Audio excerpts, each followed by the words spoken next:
Good afternoon, ladies and gentlemen. This is Mark Molina, CEO of Molina Leadership and Business Development Solution. I'm very excited this afternoon, this Thursday afternoon, to be interviewing our wonderful friend, Joelle Rankin's Goodwin. I'm excited to have her. She's led such a diverse, amazing life, and she's a retired U.S. military officer. She's a major field grade officer. She's done so many amazing things in the community that are almost far too much to even encapsulate in words, and that's legitimate. She's a wonderful human being. I'm going to take a few minutes to read from her bio, and I want to try to encapsulate some of her life and what that looks like, and then we'll get to interviewing Joelle here in just a moment. Joelle was born in Augsburg, Germany, to Constance Maney. Is that correct, Joelle? Maney? And First Sergeant George Rankins. Her given name was Lisa Joelle Rankins.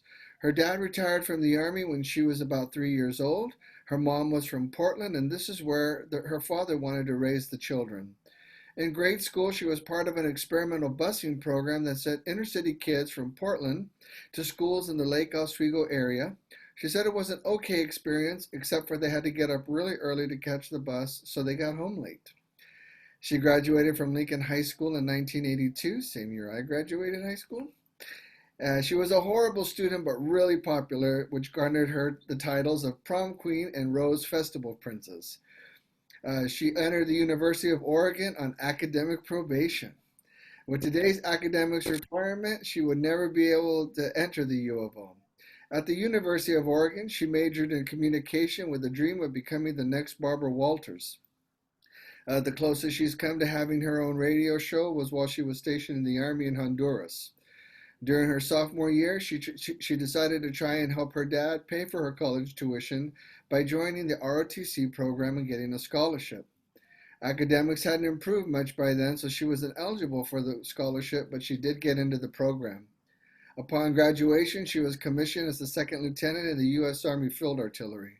She went to Officer Basics course in Fort Sill, Oklahoma, where from there she spent 3 years in Germany.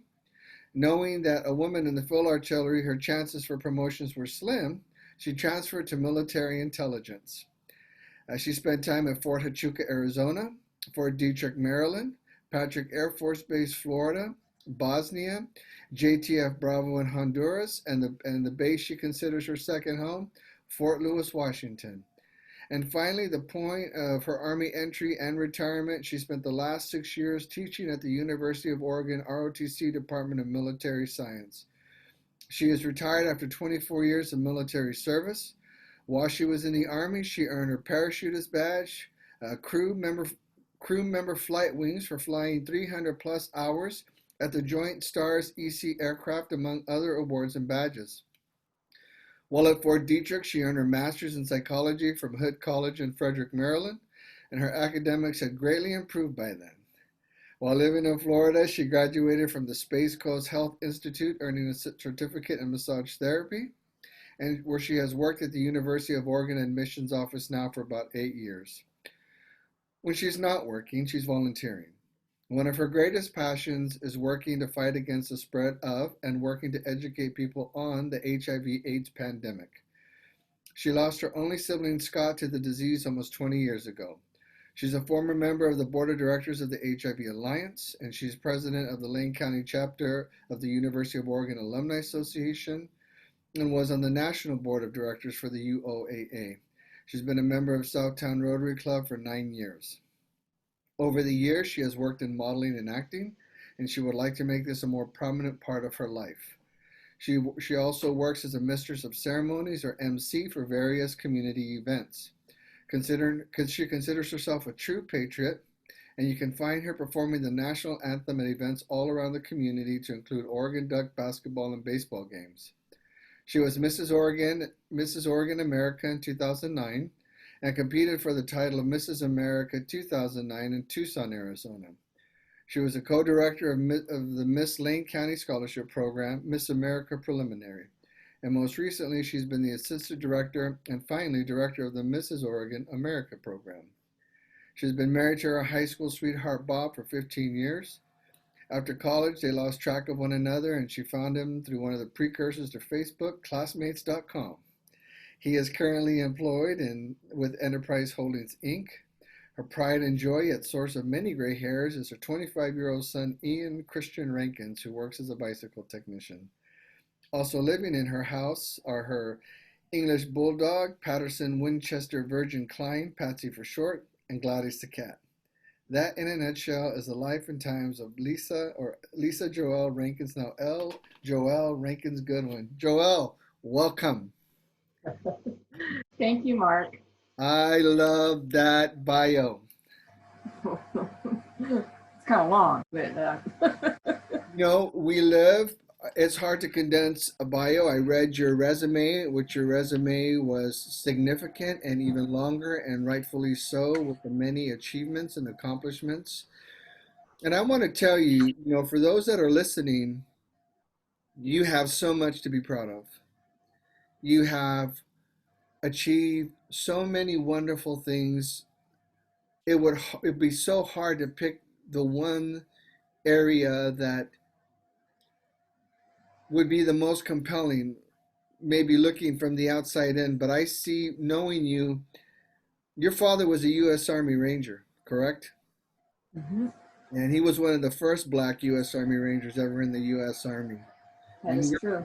your father was a man's man. He was a warrior's warrior. And that is the stock that you came from. Your father was a patriot. He was a God honoring American, a nation honoring American.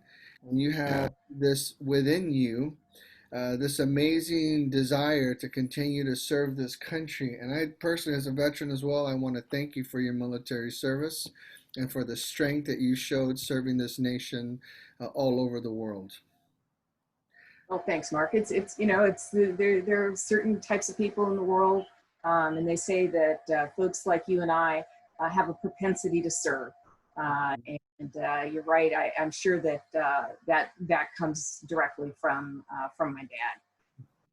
Now, talk to us a little bit about your childhood in Portland and this experimental program, this busing program.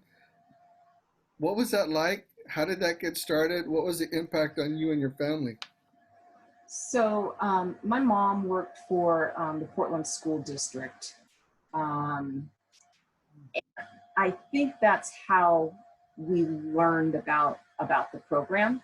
And I was in the I think I was in the third or fourth grade, third and fourth grade probably when I did it. My brother was also a part of it. I went to Uplands Elementary School in Lake Oswego, and Scott went to Lake Oswego Junior High School. And so each morning, gosh, and the winters were especially the worst because it was so dark. But I remember getting up at the crack of dawn and walking to the bus stop, and we went all around Portland to different schools to pick up all black kids, and we, that long ride. I mean, it seemed now that I know the drive from Portland to Lake Oswego is not that long. It seemed like it took hours to get there when I was a kid. But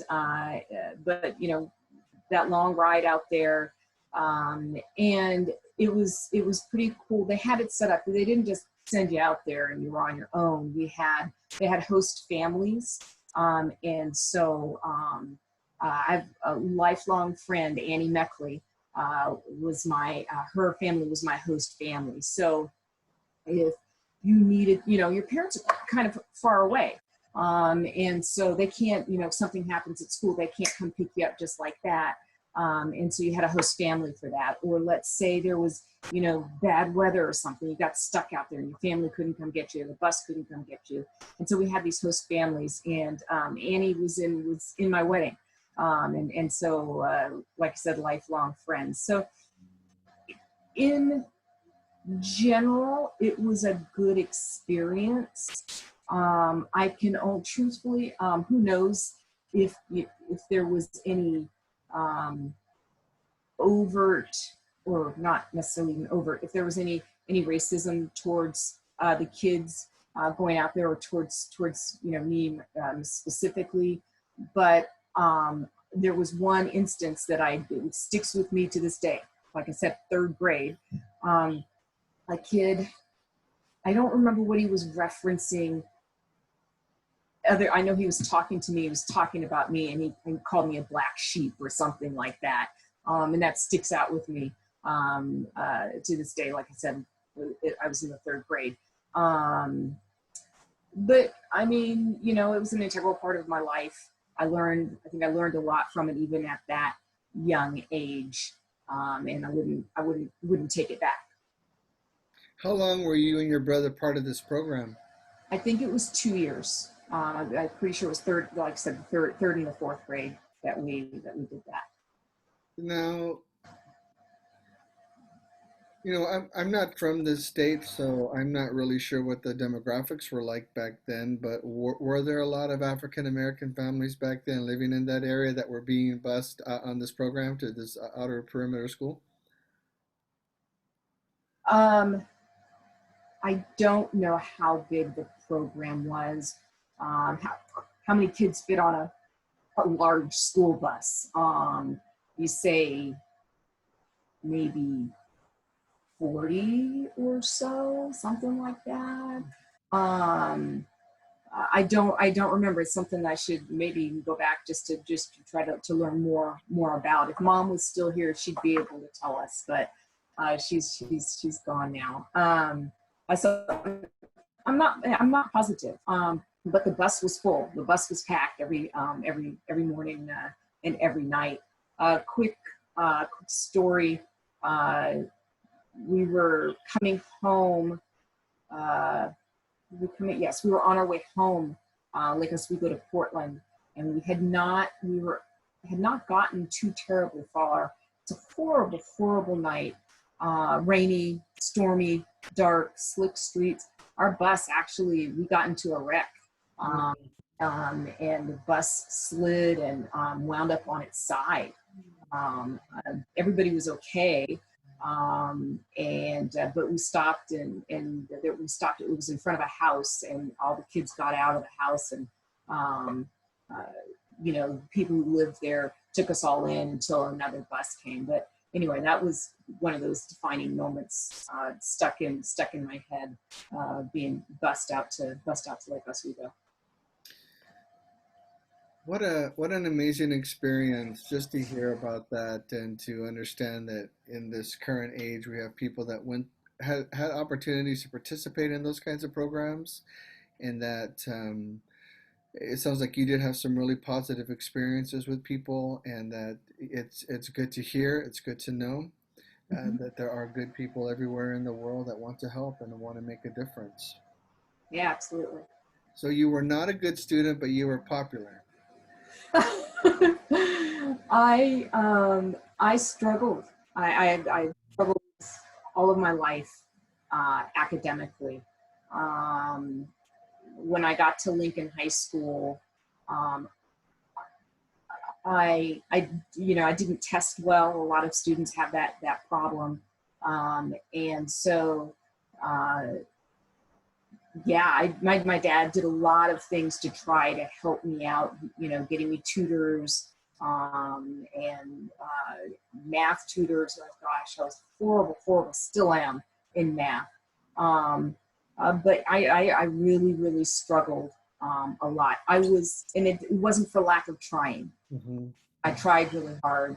I'm not quite sure what was missing there, but I made it. And that's the thing that I like to tell people is I went to the University of Oregon. I went in on academic probation because my grade point was so low. But I struggled, but I made it through. I swore I would never, ever go back to college again to get a master's degree. I was in the Army at the time. After graduation, obviously, I was in the Army, and it was time if I wanted to sign up for the GI Bill, I could. And I say, there's no way. I'm not going back to school.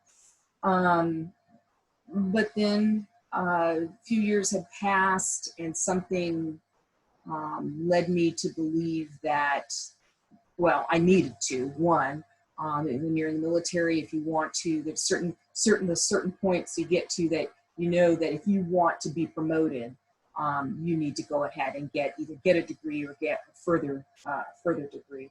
And so I went ahead and did it. I was living in Frederick, Maryland at the time, and got my master's degree in helping relationships from Hope College. And I did well. I mean, it's you've had time to grow and all those kinds of things.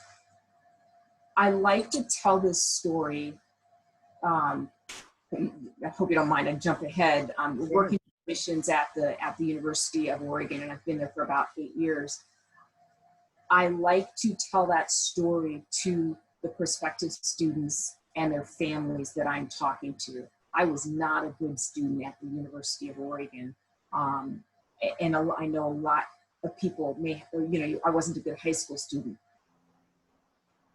Just keep plugging away. You can do it. You can be successful. And I tell them at the university, back in the 80s, we didn't have the support systems that we have now at the University of Oregon. And that, I don't know if that's true, some of our other schools. Now there is no reason for a student to struggle the way that I did.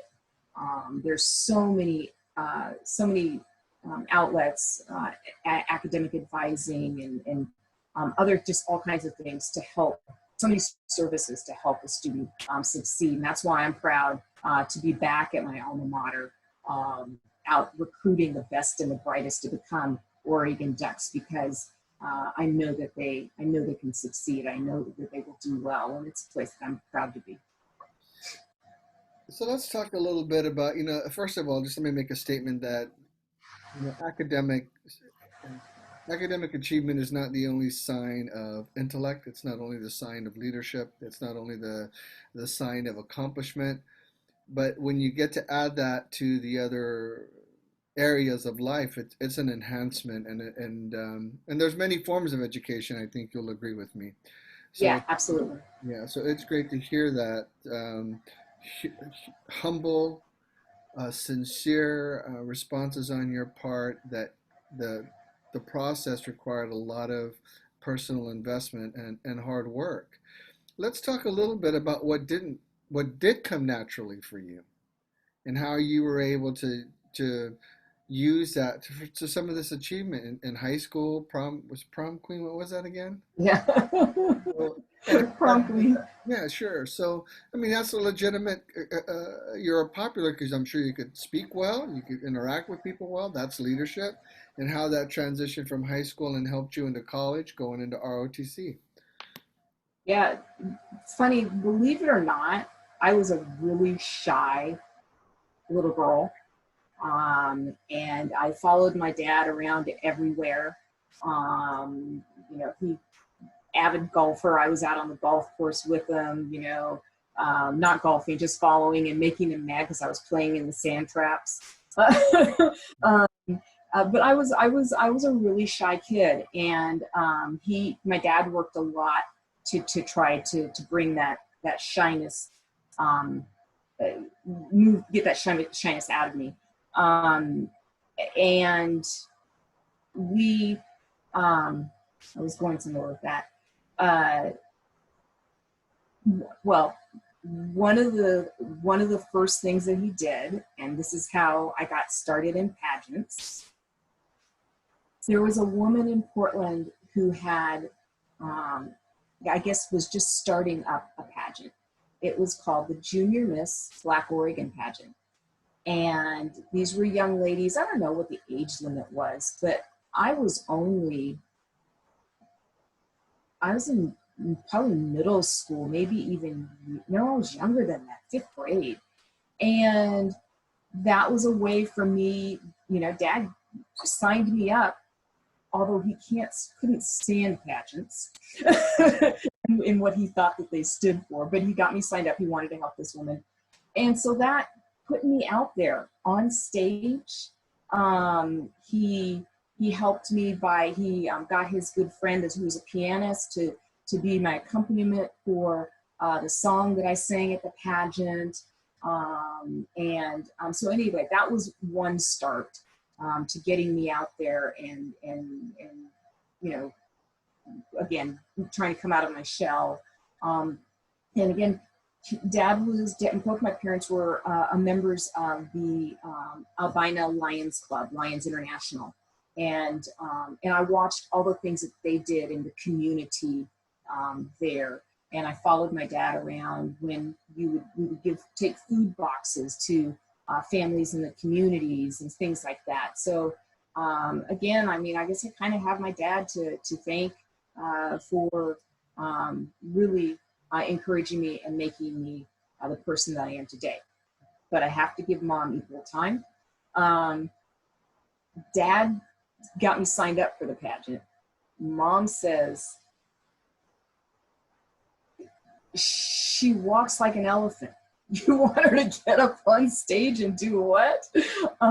So mom is the one who reinforced the etiquette and how, you know, walking properly and dressing properly and all of those kinds of things. So. Well, that's really a beautiful story, and to hear, parents do that, right? They make sacrifices. They try to find ways to help their children overcome and get into an arena that allows growth and challenge fear. So that's what's a really beautiful story. And how did that help you when you got into high school and into the things you want in high school? Yeah, so Dad entered me in that one pageant and it kind of gave me the bug. And so I don't know. I mean, I just did it. Just do it. Like the what do you call it? I was in high school. I was on student uh, the student board. I was like the secretary of the student board and other things. So I was just always getting involved in different things. I guess I really like doing that. And then prom queen, then Rose Festival, if you're familiar with the Rose Festival program, the Rose Festival Princess program, and I applied for that. And why? I don't know. I just kind of, I guess I don't know. It just seemed like the thing to do. What I will tell you, for people who may turn their noses down at pageants and things like pageants, it's pageants that, again, helped me with speaking, that helped me with my interview techniques. When I retired out of the Army after 24 years, I hadn't interviewed for anything since high school. And so, I mean, interview is a really integral part of pageants. And I, when I retired from the Army and I'm going out and looking for jobs, it was the interview process that, I mean, I was cool, calm, and collected. And I say that solely really has to do with taking part in the pageants that I have in the past. Yeah, I think this is important because there's a lot of lessons in this. You struggle academically, you were shy, and here you are, you're growing, you're getting older, now you're in high school. And we as individuals, we as leaders, you can still work on the things that you need to improve on, but we must definitely work on the things that we're good at, where our Mm-hmm. strengths are. We can continue to serve, we can continue to get involved, we can continue to try to make a difference all at the same time where we're working on improving ourselves and where we're weak, getting strong. And it's that continuum of leadership development that is this constant in your life. As from I read your bio, I've read your resume, and this beautiful story of growth and development where a lot of people would have stopped for whatever reason. That's not an indictment against anyone, but a lot of people stop because they feel like I'm shy, I can't speak well, I have all these other issues that I have to contend with. I just can't do it. Right. And so, but the truth is, we can Absolutely. if we give ourselves a chance, and provided there's someone that believes in us. That's a big hope too. Absolutely. So you're in the University of Oregon. What was it like trying to come off of academic probation? I struggled for 4 years. I truthfully did. I don't even remember. My one of my most vivid memories is that I thought I was graduating on time in June, and come to find out that I was going to have to take summer classes, and my dad hit the roof, man. Oh man, he was not happy with me. And I was like, well, nobody graduates in exactly 4 years. And he said, well, you're going to have to pay for summer school yourself. And that was kind of wild. So I marched down to, I must have asked somebody, I marched down to the US Bank branch that's right there on 13th Street, right right near campus there, and went in and took out a loan for in order to take those summer classes. So I guess that was Dad's idea of teaching me a lesson. Um, but um, but I, and I go back to, again, students need to, if you're struggling, you need to know that there's someone there that you can reach out to that can help you. And if you here's something, right now we use the term shoot, what is it now? When you're the first person in your family to go to school. That never even dawned on, the first person to go to college. That never even dawned on me as a kid, that I was actually the first person in my family to go to college and to graduate from college. Both my mom and dad kind of started college, but neither one of them were able to finish. And that, again, it never dawned on me. But in that vein, we have a lot of students out there that are like that, and so they don't know where to get advice from. They may not know what services are out there for them, and so those are and that's some of the stuff that I do in my job now is trying to help those students along. So I didn't know at the time what was available to me, if there was anything. I don't think there was a lot at that time. So you finally get into ROTC. Did you ever qualify for those scholarships? I did not. I did not get any scholarships. You got a stipend each month, just a little bit of money. That was to help with books or whatever, maybe. But I did not. I didn't. I did get a couple of very small scholarships in general when I first started. As a Rose Festival Princess at the time, you got $1,000, maybe $2,000. Through my dad's, the golf club that he was a member of, I got $1,000, maybe $2,000 scholarship. But I did not get any ROTC scholarship. But you stayed with it. I did. Yeah, absolutely. You stayed in the ROTC program. When did you realize that you wanted to go all the way become a commissioned officer? So I learned about the ROTC program late my sophomore year at the U of O. I was walking around campus and I saw the sign. It piqued my interest, and so I walked in. And then I went to what they call, at the time it was called Basic Camp at Fort Knox, Kentucky. And so and at that point, I wasn't contracted. I hadn't really signed a contract that I had to stay in. You could go to Basic Camp and see if it's something you wanted to stay with. And so that was the summer of my sophomore year. And then I came back to campus and did my junior and senior year as an ROTC cadet. And then you graduate during graduation. Of course, that's when you become, once you graduate, you get commissioned.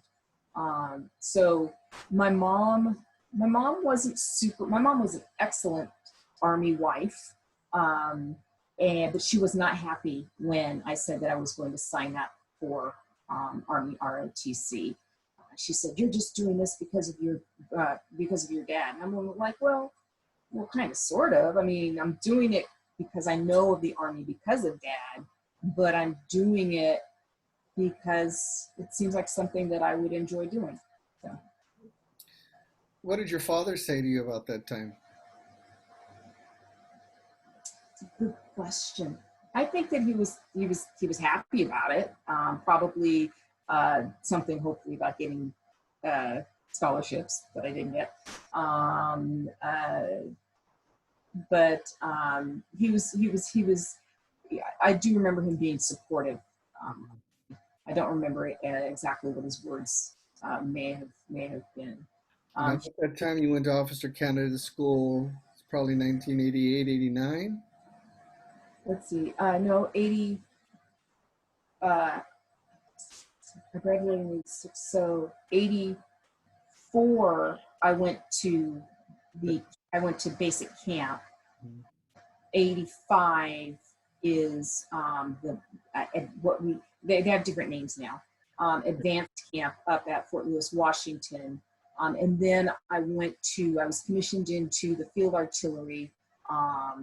I went to the officer's basic course at Fort Sill, Oklahoma after graduation. So how did you feel? Did you feel like you were accepted into the officer corps at this time? Obviously, you're an African American woman. You're especially now a field artillery officer of all things. Right. How did you feel? I wasn't happy. I didn't want initially. I didn't. I field artillery. You have what we call our dream sheet, and you write down this list of the places that the things you want to do. I think you could write down a list of 9, and you turn that in, and then the Army puts you where they want you. Our artillery was on my list. It was number 9 on my list. I actually wanted to go into the Adjutant General Corps, so I went up into the field artillery. I wasn't happy about it, but it was in my class, and I don't remember what the numbers were. We had 12 women in my field artillery officers basic course, and that was the most they've ever had. So there was something during that time that they were trying to do, that there were so many women in that class. And we were really pretty close, and worked well together, and had our kind of little sisterhood, if you will. And we were all going at that time. I think we were all going into the Lance missile branch of the artillery.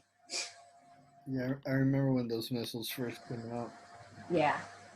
So let's pivot a little bit. I mean, you've had this amazing military career, these amazing military travels, and I would suspect that we'd probably have to hold about a 4-hour interview to discuss some of those things. Let's talk a little bit about Mrs. Oregon 2009, and then we'll go into your current Mrs. Black International Ambassador Program. Okay. Okay, so talk to us a little about Mrs. Oregon 2009. What was that about, and Right. how'd you get there? Well, so like I said, it's Dad's fault that I got started in pageants. That first pageant.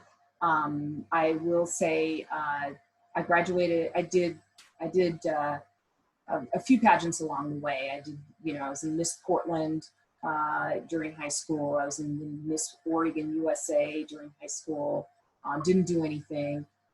Graduated, went into the Army, got to Germany after Oklahoma, after Fort Sill, and there was the Ms. I was in Nuremberg, Germany, and there was the Ms. Nuremberg pageant, and I hadn't been in Germany very long at all, and I won it. First pageant I had won, so that was pretty cool. This was all military affiliated women, whether they be spouses or actually in the army themselves or military themselves. And I knew about the Mrs. America program, and I said, when I get married, I want to enter the Mrs. America pageant. And so it took me a long time. I didn't get married till I was 40. But I had been stationed in Alabama, and I knew that I was getting ready to come home to Oregon. I was getting ready to come teach Army ROTC, and I knew that I wanted to sign up for the Mrs. Oregon pageant. I signed up for it before I even got home, and then I'd moved home. I ran the first time, I got first runner-up. I ran the second time, I got first runner-up. And then the third time, I actually in 2009 was crowned Mrs. Oregon America. A lot of times, the other thing about pageants, I said, I learned interview skills through pageants. Other thing about pageants, and this is not true of all of them, but many of them have what they call a platform component to their programs, and that is getting out in your community and volunteering, having a cause. Who is it that you work with? Who is it you work for? And so my even before that, I had been working in the area of HIV AIDS.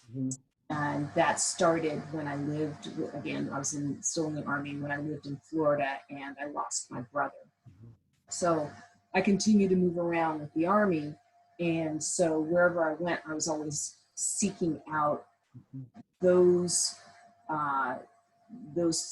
organizations that worked with those affected by HIV AIDS.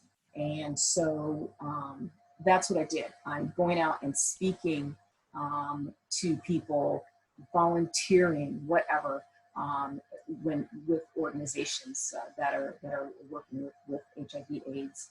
And so here, as you well know, right here in Eugene, I've been a long time volunteer, board member,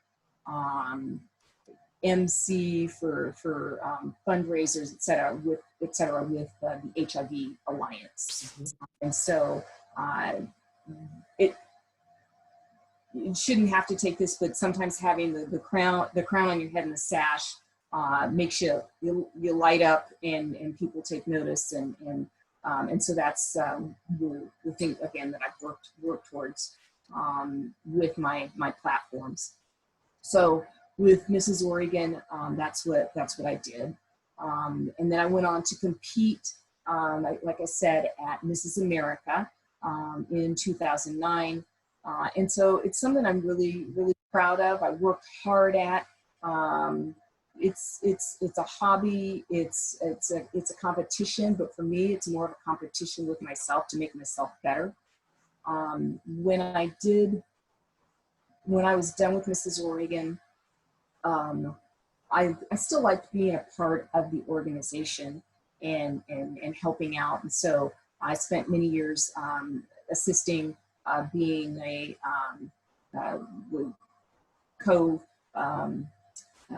chairperson for the program. I thought I was done absolutely with competing in pageants. About a month ago, I received an email from someone, totally had nothing to do with pageants, but her signature block was Miss Oregon, Miss Black Oregon International Ambassador. And I was like, oh, well, this is interesting. And so, and it had a link to a website.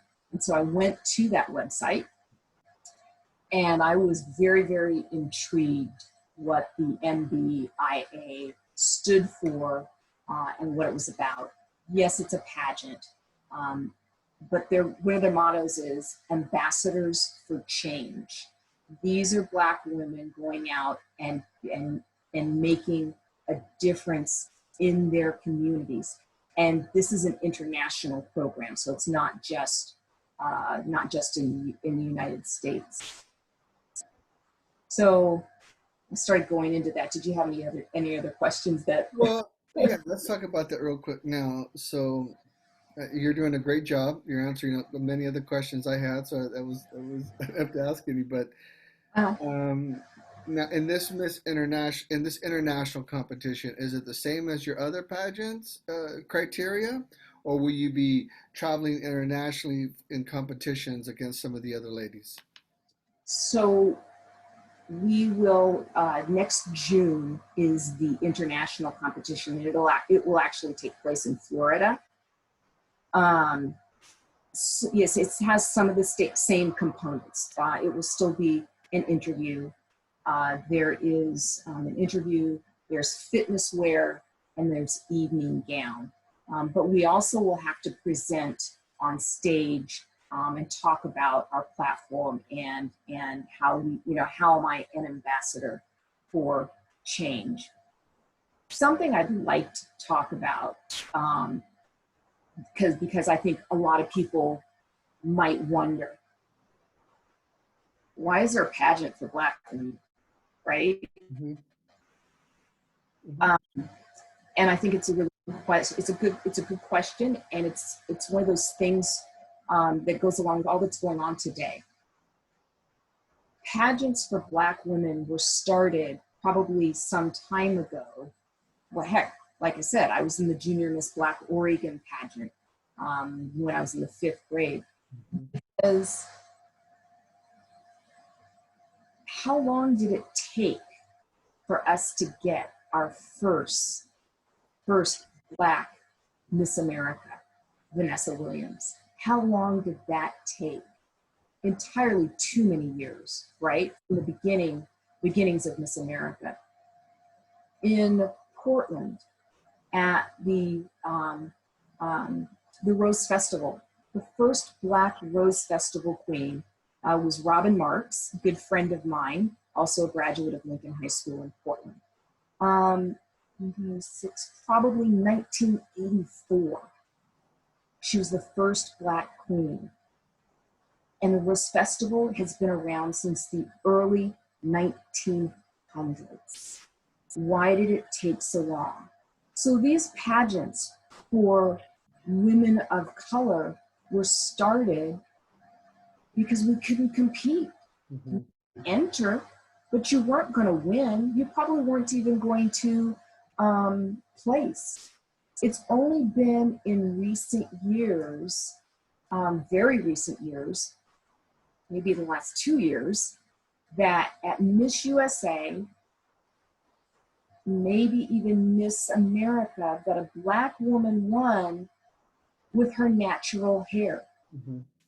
We feel it necessary, and I fell prey to it. You go back and you look at all the pictures of me early on in pageants where we've straightened our hair, we've done all of these things to make us look more like the Caucasian women in these pageants in order for us to compete.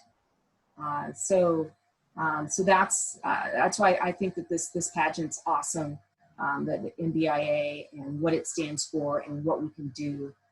And I'm looking forward to. I've only started with my reign, and so I'm looking forward to being an ambassador for change. I remember when Vanessa Williams came under immediate assault after she won the pageant. It was very terrible the way she was treated and the fallout from that. Absolutely. Absolutely.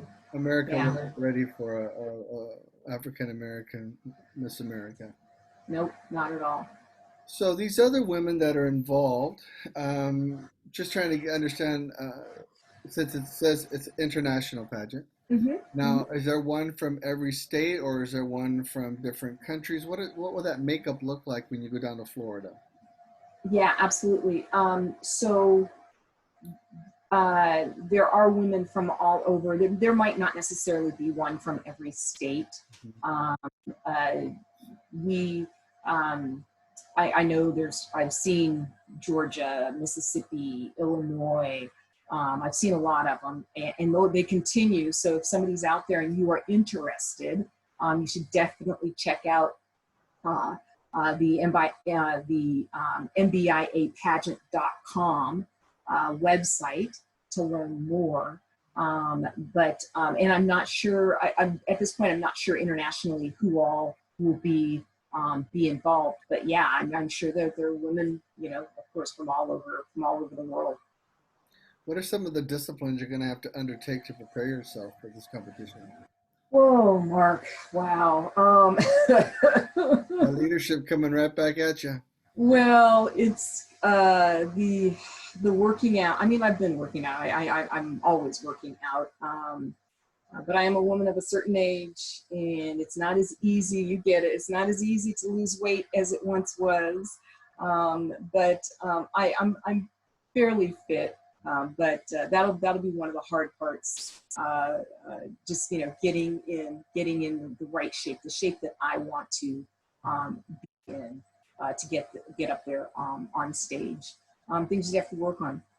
I think I'm pretty, like I said, I'm pretty good at interviews, but that's something that you practice. You sit down with someone, you talk to yourself, you sit down and work on the interview techniques. I don't know what their interviews are like for this particular program. At the Mrs. America program pageant, generally speaking, you're not going to get anything political. All right. So they may have a certain focus in this program, but I don't know exactly what that is. So you prepare for anything. You prepare to answer those political questions if you have to. Well, now, did you say you have to do a particular? I'm just interested, so this might seem like a light comment, but do you have to do a talent portion? What would you do if you did? Yeah, there is no talent portion in this particular pageant. In the past, what I have done, I've done dramatic readings, or usually I would sing. Because I know you can sing, so I was just I wonder what else you might have done, like a bunch of flips or something like Nah, that. not quite.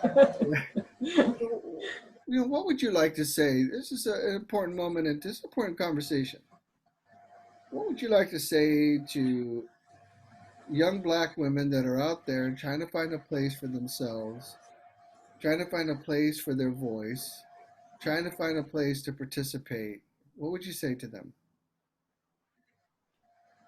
You have to be yourself. And you find your outlet. What's your outlet for your creativity? What kind of a legacy do you want to leave when you're gone? And just being creative, being positive. And if you're having a hard time figuring that out, finding that outlet, who is it that you want to be? What is it that you want to be? What is it that you want to do? Find a mentor. I think the mentor is very important.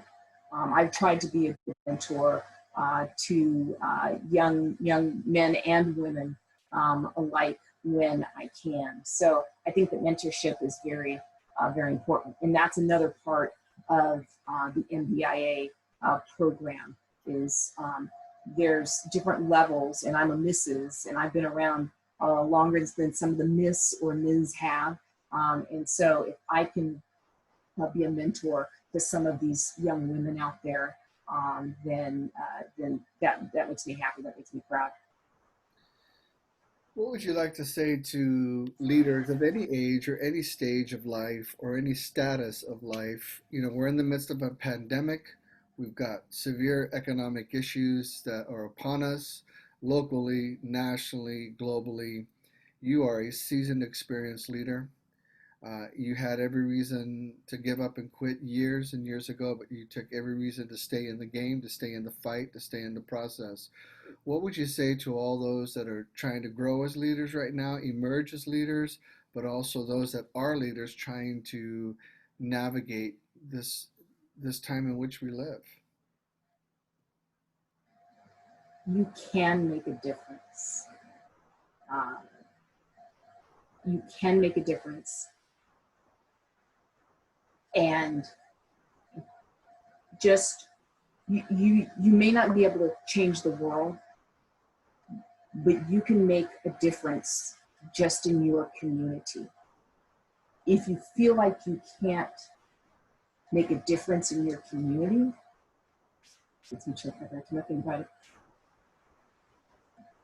be a good human, raise a good human. If you have children, if you're going to have children, raise them to be good humans. And that's probably one of the things that I'm most proud of, is my little human who's 25. Um, he's a good person.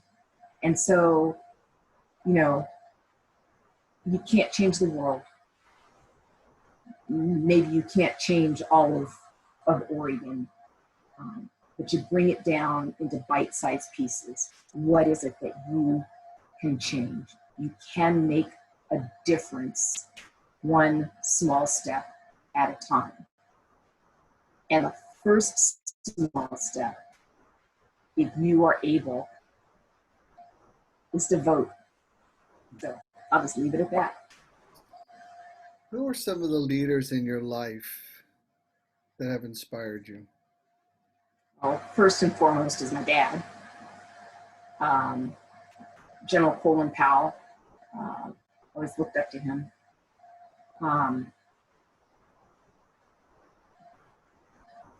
I've a few commanders that I worked with in the Army that were great mentors. Mm-hmm. I remember, Colin Powell was when I was in Germany, he was a USAR commander, U.S. Army Europe commander. And when President Reagan tapped him for the Joint Chiefs of Staff, that man, he came to down to every company and said goodbye Wow. throughout all of the U.S. Army Europe Command. And I remember, he was a three-star general at that time, and he came to our unit, and we're in our Class A's, and we're all in formation, and he's doing a walkthrough of certain barrack rooms and certain floors, because, it was time. But I remember him standing there with that green scarf and his pistol belt, and he was so stately, and he had such a great command presence. He was handsome. He was a tremendously fit man. Yeah. And yet, with all that power that he carried, he was soft spoken and he was self controlled. And I can't find them anymore, but I used to still have the notes that I took notes that day he was speaking to us in formation. And he encouraged us all. He thanked us all. He thanked all the commanders and the soldiers for being there, for serving their country. But I remember he said that day that, it's only a season of life. It's just a part of your life. It doesn't last forever. But Right. he said, never let your ego be so wrapped up in your position that when the position goes away, your ego goes with it. Yeah. And I never forgot that. His book is at least 20 years old now. Mm-hmm. I would still encourage people to go out and buy his book and read it, because everything he says in it still, it talks about his humble beginnings and going through his life and so many things. I mean, they're all true to this day. It's a great read. Any female leaders you'd like to mention that were inspiring to you in any Yeah. and her name, General Claudia Kennedy, she's a military intelligence general during my time, and she always took time out to sit down and talk to all soldiers, but in particular, especially at the time, female soldiers. Really liked her, and yeah, she's the one who sticks out to me. But of course, you know, I got to name Mom. My mom was there and did a lot for me. And like I said, I have my two sides, and both Mom and Dad equally had a great impact on me. And currently being back at the University of Oregon, the Army ROTC program, you know, I know we're in the pandemic, so let's just set that aside for a second. But coming back, you're coming back. When you came back, you were a seasoned officer, a seasoned leader, a seasoned veteran, an accomplished leader. What was the difference for you looking at the program through those eyes as opposed to being just a young girl trying to help pay for college? Yeah, so different. First of all, uh, didn't realize it when I was fighting to get into the University of Oregon Army ROTC program as cadre. I was the first female cadre member there when I got here in 2005, I think it was. Um, and it's just like the university, so much more support now than what we had then. Um, we're making sure that our students are being successful in getting through the program and juggling ROTC and academics. So a lot more support and ensuring our students are doing well. Um, uh, more women in the program than I was there when as a student. Um, but all in all, I mean, as a student and then as cadre, a really good program that I'm proud to be a part of. And just thinking about what a journey that must have been for you to be there as a student one season of your life, trying to get a scholarship, struggling academically. And what was the time frame before you came back? How many years had it been? Uh, if I spent 24 years in it, maybe in like 20 years, something like that. And Yeah, you come back 2 decades later as a decorated officer with all your achievements, and I can only imagine what that must have felt like coming back into that setting, a completely different person. yeah. But I got back and it still felt like home. Very good. Yeah. Before we close, anyone you'd like to thank for all the years of being with you? Um, you know, just the support of um, my mom and my dad, may they both rest in peace. Um, Support of my husband and my son. Uh, they're troopers for following me around through all of those pageants and all the at the end of a reign, at the end of my Mrs. Oregon reign, they were both very happy for me to give up that time. So they were both real troopers for doing that. And they are my support system. Obviously I love them to death, but you can never say it too much. Very good. First, again, I want to thank you for your military service, Joelle, and thank you for your constant leadership in the community. I don't know if you know this, but I'm the new president-elect for the HIV Alliance Board of Directors, so I'm Do excited. you know that? Yeah, I really enjoy helping and supporting that organization, its clients, its mission, the people that really needs some help, that needs someone to reach in and give a hand up and to reach in and to show mercy and compassion. And I really, That's exactly it. I That's really exactly it. mhm. And that is my platform: HIV/AIDS, compassion, education, and so definitely we need to get together real soon and talk more about that. And as it is my platform again. and so find out more about what's going on with the agency. Very good. Ladies and gentlemen, we've had with us this evening Joelle Rankins Goodwin, retired U.S. Army military officer, field grade officer, Mrs. Oregon America 2009, Mrs. Black, Oregon International Ambassador. Was that correct? That's correct. Currently, and local leader, local philanthropist, amazing human being, and lover of people. Joelle, good luck in your current pageant, and may your message be strong and bold and life changing for those that come into contact with you. And we'll look forward to following up with you as you get closer to the pageant and then post pageant. Awesome. All right. All right. Thank you. You're welcome. Have a good night. You too. Bye bye. Bye bye.